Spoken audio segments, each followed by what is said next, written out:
Okay. We're at Annie Penn and this is Ms. Hannah now. We're just going to ask her a couple interview questions. What made you receive your degree in social work?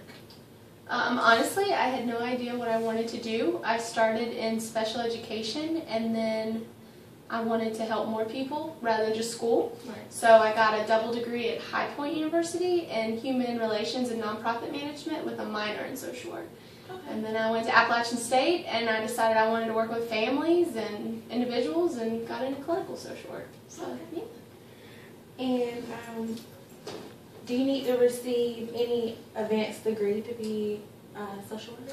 It depends on the type of social work. If you want to be like a therapist or like what I do here at the hospital, you have to have your master's and then you have to have what's called your LCSW, which is Licensed Clinical Social Worker. So yes, so for both of those. And then for other jobs, Department of Social Services, mental health, some of those only require a master's. Okay. And have you always worked in the medical setting? No, like I said, I had no idea I would even end up being in the hospital. When I was doing my master's work, I worked at Legal Aid, which is a nonprofit where people can come for legal advice, anything like that. Okay. And then I went into the hospital my second year, and that's when I found it that I loved it, but I couldn't get a job out of school with that without my license. So I went straight into intensive in-home with level 4 kids, and I did therapy in the home with their families. It's called multi-systemic therapy. And that was a quick job. That was a hard job. So after that I went to geriatric social work, and I worked at an adult daycare center. And I really enjoyed that, but it wasn't challenging.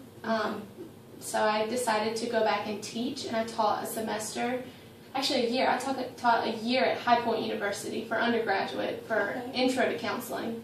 And then in 2010, I ended up back here at the hospital, and Annie Penn was actually my first hospital I started at. Okay. Yeah. Great. How many patients do you normally see in a day? If I'm working, and Cone is big, so like you said, you're at Wesleyan at Moses. If I'm at Moses Cone with the psychiatrist, we have on average maybe 3 or 4 new ones every day. Okay. And then maybe like 2 or 3 follow-ups, depending on what they need. Now, when I'm at Annie Penn or just Wesley Long, like covering like I am today, I had about 11 to 15, depending on census of how many we can have. Okay. Right now it's high, Yes. so we have a lot. Okay. And do you currently make home visits? No, that's the one thing. When I started in the hospital, I didn't want to do that anymore because I did that in my very first job. So I only work at the hospital from about 7 in the morning until 3:30 in the afternoon. Okay. Yeah. Is that for people that works in the hospital that are social workers? Do any of them have to make home visits? Well, Cone just started a new program the end of last year, first of this year, called Cone HealthLink. Okay. And they do have social workers that work for Cone, like the system Cone, Mhm. and they go into the home with the nurse case manager. For Okay. clinical social work department, who I work for, we do not. We only work at the hospital. Okay. Great. And how long do you follow your patients after discharge? And see, that's the good thing about the hospital that I like. It's called brief therapy, so you do it very quickly. So I could have a patient 2 or 3 days and they discharge, and I set them up with like outpatient services, and then I'm done. Okay. However, we see a repeat of people, so sometimes I'll call in the outpatient and check in. Most of the time I don't, though. When they discharge, I'm typically done with them. Okay. All right. And can you explain your typical workday? If I'm at Moses Cone Hospital working with the psychiatrist, we have a list of consults that we get for patients who need a psych consult. So anyone who comes in, let's say with a suicide attempt, an overdose, if they're elderly and they're demented and like psychosis where they're hearing voices and seeing things, we always get a consult for that. Okay. So I will get those, and I always see the patients first, and then I call the psychiatrist and we talk about them and go through them. And that's a typical day. And it normally takes that much time because even if it's like 4 patients, those patients could take you an hour to an hour and a half working with family or coordinating with all the different doctors on board. If I'm at Annie Penn or Wesley Long, we typically get a census, And it depends on which doctor you're following. So I could get Dr. Memon, and he has 16 patients. We go through those patients, and we talk about who needs like a nursing home referral if they've fallen and broken their hip, or if they need outside services like Medicaid information. That's how we go through the day then.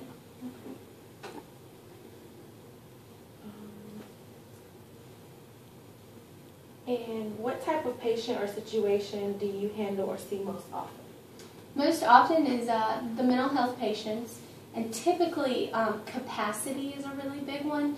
And what that means, it's patients that come in either under the influence, as in they've overdosed, or they're elderly, or they're not able to make their own decisions. So we would come in and see a lot of those patients to get family on board if patients are refusing or they're not in their right mind to make those decisions. The other ones are substance abuse. We see a lot of substance abuse patients who come to the hospital that want detox, and then they say they want treatment, so we can set up treatment for them in the outpatient. Okay.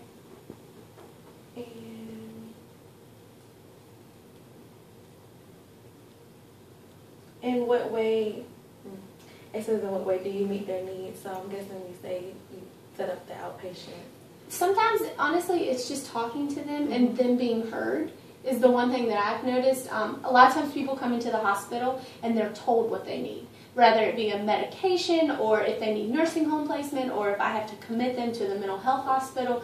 Sometimes it's good just for them to be heard and what they want as to why they were brought into the hospital, and that's a need that's really met.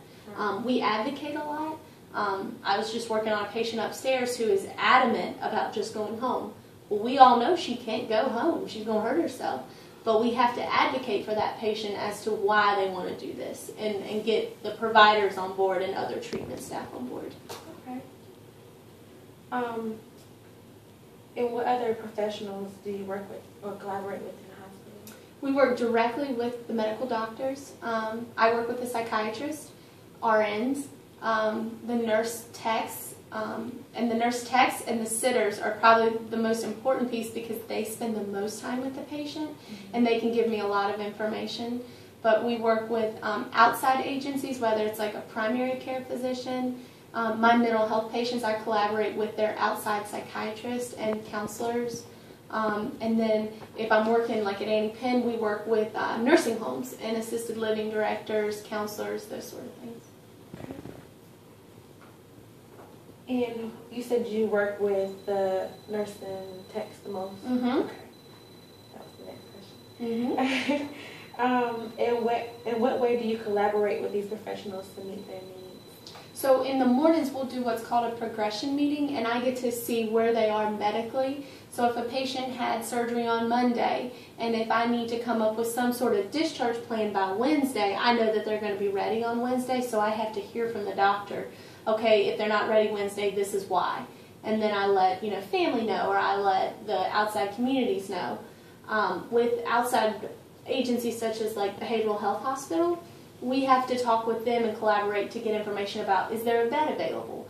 Are they accepted into the inpatient? So those, and that's important because there can be a lot of barriers to keep them here at the hospital. Right. And what other ways, other than progression, do you communicate with the other healthcare professionals? They have me on speed dial with their iPhone, so I can text them. We used to carry pagers. I know that sounds old school, but some are on call. We still have pagers. We all have cell phones now that we can use, and we don't really use email unless I need to get information for them just to like review. But that's the main way. And do you experience a lot of miscommunication? Yep, we sure do. But I mean, I feel like that's with any job. Right. And part of it is we hear from a handoff report from nurses who give great information, but it can get lost. So it could be something like, this patient is from home, but actually they're from a nursing facility, but nobody really knew that.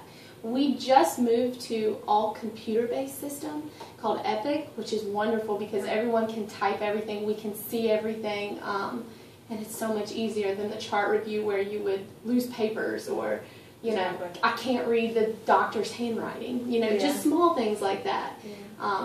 you know, and then communication can get lost with continuity of care with other social workers or other providers who, you know, say what they want to see happen, but really in actuality it's not going to happen. Right. Do you have any suggestions for that miscommunication? Oh yeah, we talk about that all the time. I think the biggest thing, and like what my department tries to do, is document everything. And now that it's computer based, like it's there for you. Everyone can see. And one thing we're also working with is, even if we get a referral, read the chart. Look at your chart, see what you can do. If you have questions to the physician, you know, be confident enough to go up to them and talk to them and ask them those, because in essence, we are the final piece of a patient being discharged. Right. If they're not going home. If they're going home, they'll just go home. So it's knowing your patient can really help with communication and getting it through. Okay. And what do you enjoy most about being a social worker? I think it's just the amount of different people that I get to meet and see, and just, you get put on the spot a lot, and I work very well under pressure rather than it's just like a long, drawn-out day where I know exactly what to do. In social work here at the hospital, you never know what you're going to walk in. It could be like a slow day and it's wonderful, or it could be a hot mess starting at 7 a.m. with a trauma rolling in. You have no idea. Or another patient that I had last week running up and down the hallways trying to escape. You know, and I know that sounds wild, but you never know. And that's kind of, I don't want to use the term fun because that's probably not right, but it's exciting and it's challenging. And it makes each day a lot easier to deal with, so it's good. Yeah. Well, thank you. You are welcome. I'm glad to. Thank you for coming.